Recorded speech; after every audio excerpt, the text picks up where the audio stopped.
try and patch you through to a chap from tech support and see what he can come up with. So just bear with me a second. All right then. Yep. Okay. Hello. Hello there. This is Ernest Murray from Tech Support in Dudley. You've been put through to us. Oh, well, thank you very much. I'm very appreciative of you calling me in live on air. That's amazing. Thank you. Apparently, it's all to do with your system. I've been in your online. I've remotely accessed your system to Mrs. And it looks like there's all sorts of problems with the way that things have been wired. So I don't know who came in and wired it first time round. I mean, it says live wire, but actually, most of those wires shouldn't be live at all. And luckily it's remote because the electric shock doesn't stretch all the way up to Birmingham. So I'm like, well, that's very lucky for you, isn't it, man from Dudley? Well, it is really.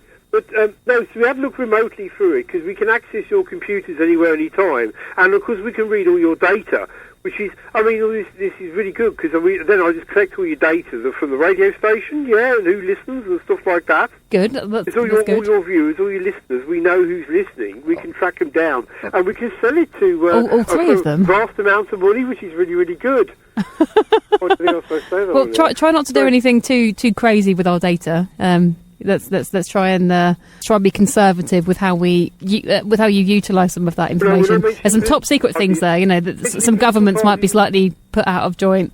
Oh right, okay. Well, you see, the thing is, it's no. So we what we do is we harvest this data and then we process it, and it gets all spread around the world, which is really quite good. But I mean, I think you've got too many wires loose there, and somebody looks like they've been fiddling around with your tech support system and going into your system and fiddling with it.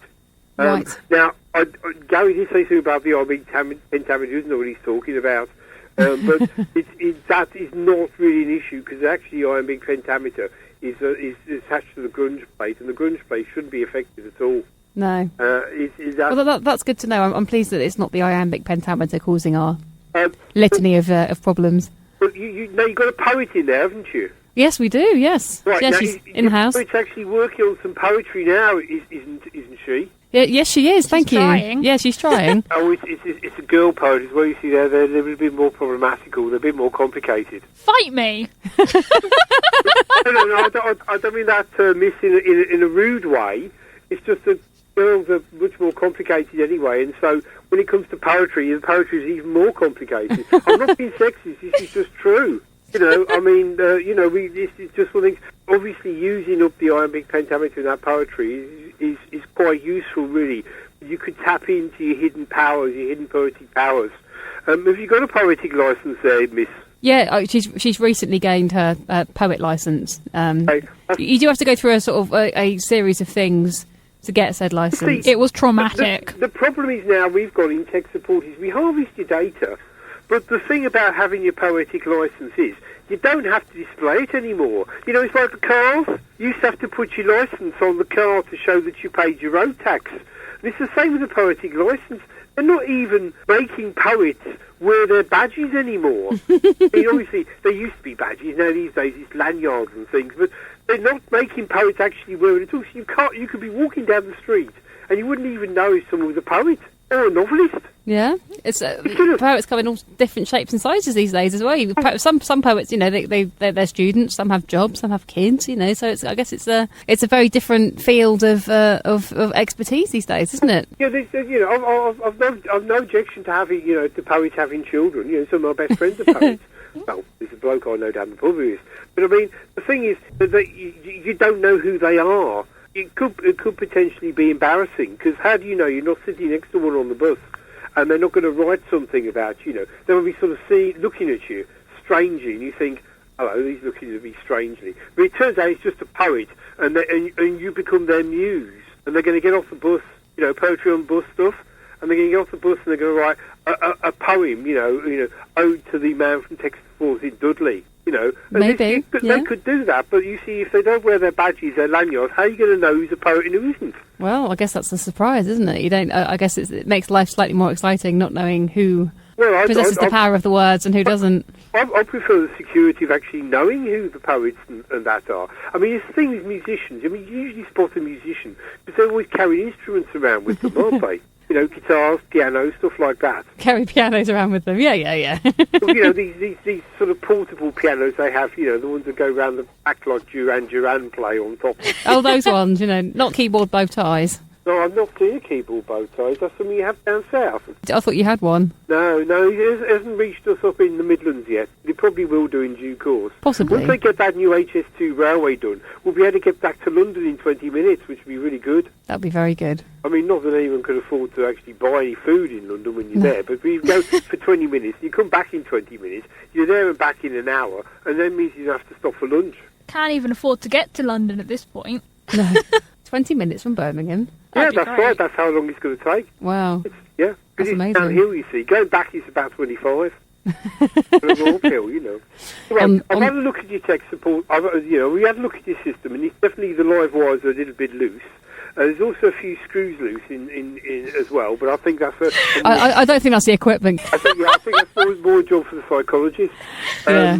But I mean, we'll do what we can, and what you probably need is to probably sacrifice a goat. Oh, well, I was considering that and thought that might be it's not quite far enough in what we need to do. If you try reconfiguring the main power conduits, it's colloquially known as switching it off and back on again.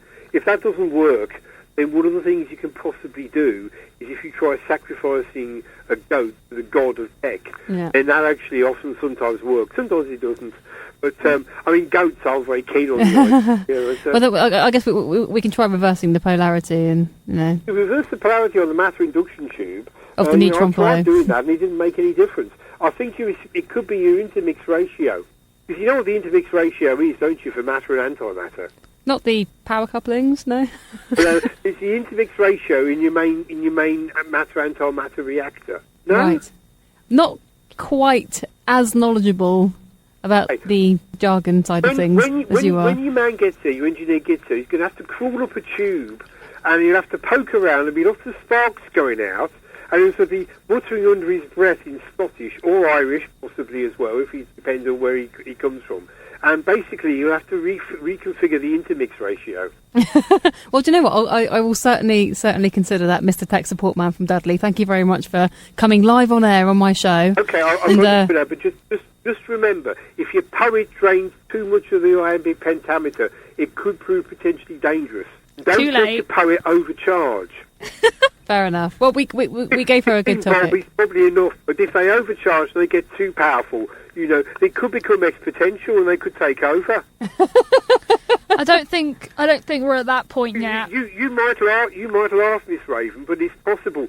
Have you considered what would happen if a poet had unlimited power and ended up ruling the world? It'd be great. Could happen. Well, I disagree, Miss. It would be great. I think it'd be very dangerous to have a poet ruling the world. Because can you imagine all the orders that would have to be given out to its minions in rhyme or rhyming couplets? I think it would depend on what kind of poet you were. Don't think we've ever written a rhyme in my life. There's different kinds of poets. Yeah. I've only ever seen them wearing the same lanyard. It says poet. Do rhyming quadruplets or Or just no rhyming at all and just pretend it's poetry. Yeah. Sonnets? Oh, yes, we have a special word for them, but I can't use it on there because I'm on there. Anyway, I hope that's helped with your problem. I've had a fiddle around, remotely, and I think basically you're going to have to get someone in to look at it. You get your radio station down to a garage. Yes, I think we can pack it up in a suitcase and take it down to the nearest Texaco. I don't know about the wall, though. Maybe, the malfunctioning holographic wall, I think we need to look at separately. We may need to get another tech support guy in for that particular one, because it's... I don't know, I kind of feel like the hologram's coming closer. I feel like we've got less room now than we did when we entered. Yeah, I can't see the door anymore, so... Well, yeah, we're going to have to exit through the holographic wall and assume that we're still going to be inside the building when we... I hope you've got the mortality fail-safe on, because it was the mortality fail-safe. The mortality fail-safe? I don't know what would happen, because if you got a poet in there, you could get poetic justice. Right, I see. That could be really, really unpleasant. Well, I think potentially the safety settings are on in the holodeck, but we don't know until we check. But obviously, with the wall encroaching further and further and further into the studio. Is really, really, really harsh. It's very arbitrary poetic justice. It is. They used it during the French Revolution. That's why they got people's heads chopped off. It wasn't revolutionaries; it was poets. Right. Aren't they the same thing? Well, you're right. A very good question. You're right, Miss. They could be the same thing. But you never can tell with the poet. If you start one up, they could go completely off. Anyway, I can't do any more for you now, so I'll let you get back. And if you want to put a record on, it's not. If you haven't got a record player, you've got one of these CD things there, have you? Yes, we do. Yeah, we have a CD player. That might be good. They're like records, only they're smaller and they're shiny. Yes, yeah, been around since sort of the 80s, I think. CDs. Yeah, that's right. They have. They're quite good. Well, I don't really like them because you don't get the artwork the same as you used to with a proper record. Yeah, I've only just discovered CDs myself. It's fine. No, I'm slightly late to technology. Well, I'll let you get on then, and thank you very much for having me on. And to all the tech support people out there listening, keep the faith, brothers and sisters. Without us, the entire world will fall apart, and who knows who would take over. Go Dudley! Good night then, ladies. I hope your radio show goes all right. Bye. Thank you, Ben and Dudley.